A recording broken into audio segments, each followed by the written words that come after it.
ఈ దేశంలో ఎన్నో వ్యవస్థలు చాలా మంది ఏమనుకుంటారంటే ఒక రిజర్వేషన్ సిస్టము దళితులకు కానీ ట్రైబల్స్ కానీ షెడ్యూల్ కాస్ట్ కానీ షెడ్యూల్ ట్రైబ్స్ కానీ ఇచ్చినవారు అంబేద్కర్ అనుకుంటారు. కానీ మహిళలకు ఓటు హక్కు గాని, ఆస్తిలో సమాన వాటా రావాలనే ఆలోచన గాని, బహుభార్యత్వాన్ని రద్దు చేయడం గాని, పునర్వివాహం గాని అంటే వితంతువులకి, అదే విధంగా విడాకులు కానీ, ఇవన్నింటి విషయంలో ఆనాడే జెండర్ ఈక్వాలిటీ కోసం కొట్లాడిన వాడు అంబేద్కర్. అయితే దాని గురించి పోయే నేననేది ఏంటంటే, ఎందుకు అంబేద్కర్ గారిని ఈ దేశంలో ఒక మహాత్మా గాంధీతో ధీటుగా లేదా మరొక ప్రముఖ నాయకుడితో ధీటుగా పెట్టలేదు అంటే డెఫినెట్ గా దానిలో అనుమానం ఏం లేదు. ఆనాటి నుంచి ఈనాటి వరకు ఇంత గొప్పవాడైనప్పటికీ ఈయనను, ఆయన చరిత్రను గాని ఆయన గొప్పదాన్ని గాని చెప్పేవాళ్ళు లేకపోవడమే కాకుండా తెలిసి కూడా కావాలని చిన్నగా చేసి చూపెట్టే ప్రయత్నం ఇండియాలో జరిగింది.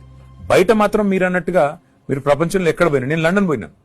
లండన్ లో అంబేద్కర్ గారు ఎక్కడైతే ఉండి చదువుకున్నారో, ఏ ఇంట్లో ఉండి చదువుకున్నారో, ఇవాళ దాని మ్యూజియం గా మన ప్రభుత్వం, భారత ప్రభుత్వం మారిస్తే స్టాచ్యూని కూడా తీసుకుపోయి దాన్ని మన తెలంగాణలో మనం పెట్టిన 125 ఫీట్ల విగ్రహం ఏదైతే ఉందో దాని యొక్క రెప్లికాని తీసుకొని పోయి అక్కడ పెట్టొచ్చినాం. ఆ క్రమంలో ఆ ఇంట్లో మొత్తం లండన్ లో ఉండే అంబేద్కర్ రైట్స్ అందరూ వచ్చినారు.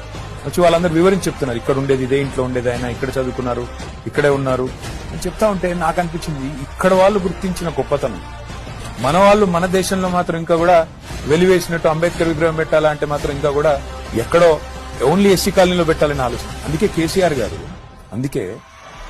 నగరం నడిబొడ్డు, సెక్రటేరియట్ పక్కన నగరం నడిబొడ్డు అంటే ఇది మార్పు అనేది. ఈ మార్పు రావాలి, అంబేద్కర్ గొప్పతనం సమున్నతంగా సర్వోన్నతంగా అందరికి తెలవాలనే ఒక మంచి ఉద్దేశంతో చేశారు.